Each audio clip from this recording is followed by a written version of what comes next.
Tomo Flink. Here in Britain, people have been arrested, otherwise investigated by the police for flying a Palestinian flag or otherwise expressing support for the Palestinians' cause.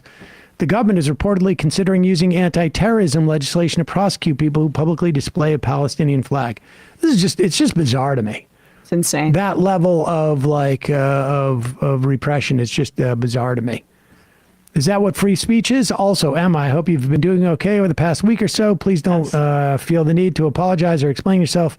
I've been beside myself seeing the Labour Party leadership endorse what Netanyahu's doing in Gaza, and then seeing Starmer try to bullshit his way out of what he said on camera. Yeah. All right, let's play. Ilan Pappy suggested that we play. I haven't seen this, but this is Linda Thomas Greenfield.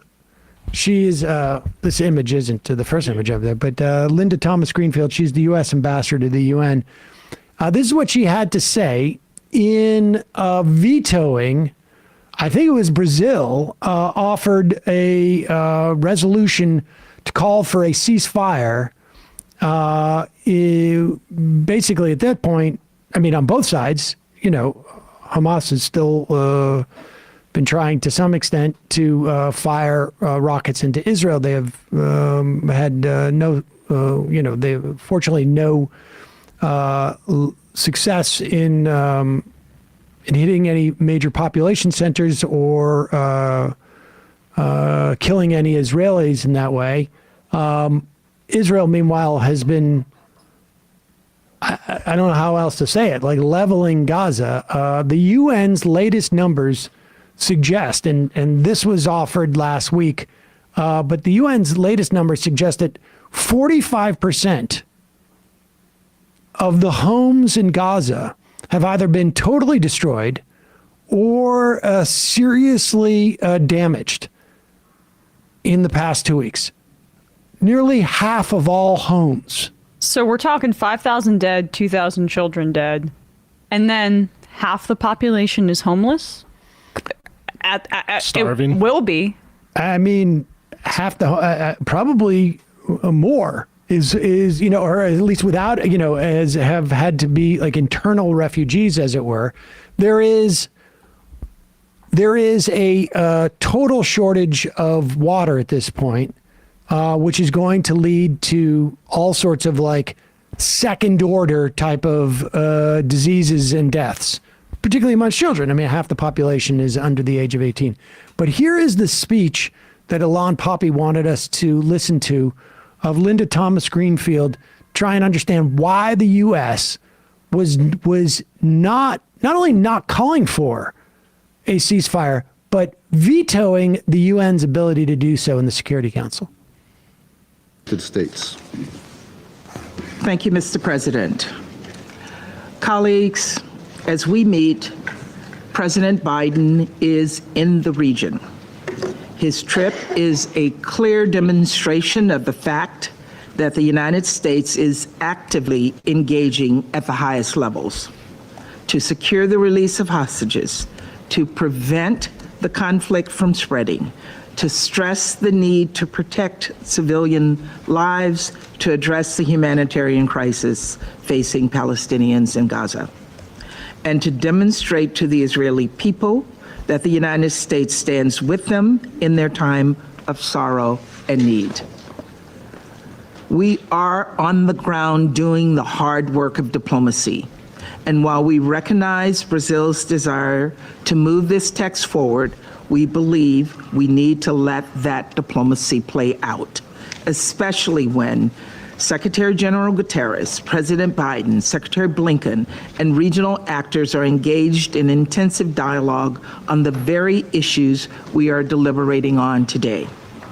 Yes, resolutions are important, and yes, this Council must speak out. But the actions we take must be informed by the facts on the ground and support direct diplomacy efforts that can save lives.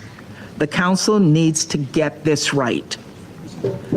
Colleagues, the United States is disappointed this resolution made no mention of Israel's rights of self-defense. Like every nation in the world, Israel has the inherent right of self-defense as reflected in Article 51 of the UN Charter. Following previous terrorist attacks by groups such as Al-Qaeda and ISIS, this council reaffirmed that right. This text should have done the same. Though we could not support this resolution going forward, we will continue to work closely with all council members on this pressing issue, just as we will continue to reiterate the need to protect civilians, including members of the media, humanitarian workers, and UN officials. And when I talk about the protection of civilians, I mean all civilians. The United States is horrified and saddened by yesterday's explosion at the Ali Arab Hospital in Gaza. We mourn this tragic loss of life. On the humanitarian front, we are working with Israel, its neighbors, the United Nations, and other partners to address the humanitarian crisis in Gaza. It is critical that food, medicine, water, and fuel begin flowing into Gaza as soon as possible. Families, the elderly, and children are in dire need. Let's be clear. Hamas's own actions have brought this on, this severe humanitarian crisis in Gaza. And Hamas has caused so much needless suffering, death, and destruction. Every member state should condemn Hamas's terrorism and cruelty, and every member state should call on Hamas to cease its endless barrage of rockets against Israel. Hamas? This is not complicated. I'm sorry. It's not we have to pause controversial. just 1 second. I know we're letting this go on. But Hamas's rockets? Hamas's rockets. What are we talking about? Here, let's, Okay, keep going. It's against Israel. This is not complicated. It's not controversial. This is the bare minimum. Colleagues, at this difficult moment, let us all call for the protection of civilians and unequivocally condemn Hamas. Let us all affirm Israel's right of self-defense and support the urgent diplomatic efforts underway. Let us stand with the UN and other partners as they work to alleviate the humanitarian crisis facing Palestinians in Gaza. And let us all support equal measures of justice and freedom for Israelis and Palestinians alike. Thank you, Mr. President. it's literally like coming out against people getting wet and saying, but what we can't do is to request the turning off of the hoses that are spraying people, because that might interfere with our ability to dry them off. I mean, Hamas's rockets, so Israel has a right to self-defense, but as now it's been a nearly 2-week bombardment in Gaza and the death toll is minimum 5,000, 2,000 children. Wouldn't those rockets coming back towards, which are now being intercepted by the Iron Dome, and that's why the Israeli death toll is not really ticking up that much after the attack, if at all, but it's hard to say in the fog of war, I want to say that. But the death in Gaza is increasing exponentially every day. Like to only focus on the Hamas rockets there, I mean, it's laughable at that point. Well, the whole point of a ceasefire is to have no rockets. Yeah. And to say that your primary interest is in protecting civilian lives, I mean, it's self-evident that you failed at that point. Like, the way to protect civilian lives is to call for people to stop dropping bombs in, on, and around them. There's no other way to protect civilian lives. There's simply no other mechanism to do so, other than actively engaging in ethnic cleansing. And if you're going to support that, then just come out and say it. Like, this is, our project too. And let's be clear too, when you talk about when she said, she started her speech off there saying that we are actively engaging at the highest levels in terms of talks. When we were talking about diplomacy, it's not diplomatic when you're only speaking to one side and you're only supplying one side with weapons. They are not in any way speaking with, from in my understanding, in any meaningful way, brokering some sort of peace so that there can be diplomatic talks between the representatives of the Palestinian people and between the Israeli government. Well, what she's saying is that we're engaging with the Israelis and trying to get them to restrain themselves, but she's also saying the idea that the international community would suggest that Israel restrains itself is somehow going to, and this is what the genuinely bizarre thing is that I mean, you know, the Qataris are talking to Hamas and probably are doing so at the, you know, with probably in talks with the United States, or at least Saudi Arabia and whatnot. But the idea that having a UN resolution that somehow the United States cannot approach Israel except to look as a completely 100% uncritical advocate is bizarre. It's insane. There are C-130s dropping off like up-armored vehicles that they're showing pictures of the Israelis. Joe Biden has come to the country. The idea that there is no room for any criticism, for there to be a small percentage of the American reaction being, somehow unaligned with what Israel at least, says they want to do or is intending to do is that's the bizarre part. I mean, we have this quote from can you put that up? Do you have that quote from Vigeland, from Vigeland, where now who knows why he puts this out? It may be a way to sort of placate the Israeli population. Often do Biden a solid too. The United States is or had been prior really to the Bush administration, the way in which the Israeli government could cover itself with the most sort of like bloodlusty of its citizens would be to say like the American government is putting is making us tap the brakes. And here, the Israeli defense minister is. Do you have that? I got it. Yeah, here it is. Ettinger Menton tweeted it out. The Israeli defense minister. Yeah, this is good. Gallant says, we can't say no to U.S. on humanitarian aid, given for how much they do for us. That's not the direct quote. The direct quote, just scroll down. I can read it here. Is right there. It's the Americans insisted we are not in a place where we can refuse them. We rely on them for planes and military equipment. What are we supposed to do? Tell them no? Well, I'm sympathetic with that perspective and would like to see the United States use that dynamic, even to give them the space to allow for a UN resolution on a ceasefire. I mean, what are they going to do? Well, that's them admitting that the United States has leverage over them at the very least. I mean, this is in the times of Israel, which is more right wing than and he's not going to say this publicly unless it suits his purposes to justify it's why. Leaked. It's not public. They leaked it from a meeting, right? So, I mean, but it could be a strategic leak, to your point. Yeah, I guess. I mean, you leak selected quotes for a reason. And the reason why they do that is, now maybe that's to make Gallant look weak, and by some of the more right-wing elements, if you can believe it, within the context of the Israeli government. But regardless,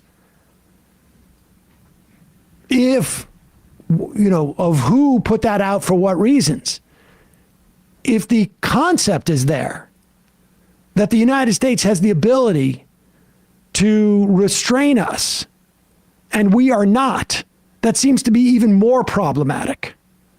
And I mean, this should be incredibly embarrassing to the U.S. government. Yeah. Who claims like, what can we do? I mean, back to that speech, right? When she says we have to address the humanitarian crisis. What is really annoying to me is that the humanitarian crisis is not something that's like an earthquake that happened or some sort of tsunami that happened and the United States needs to get aid there.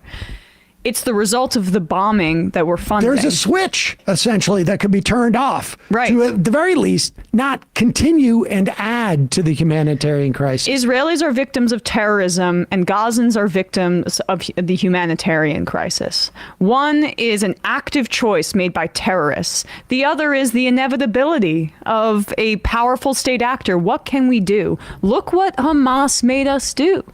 Look what Hamas made us do. So there's nothing that we can do except send 20 trucks in there so a thimble of water can get to people who are drinking contaminated water, and pray that there's enough electricity so that the babies in incubators in the hospitals in Gaza won't die overnight.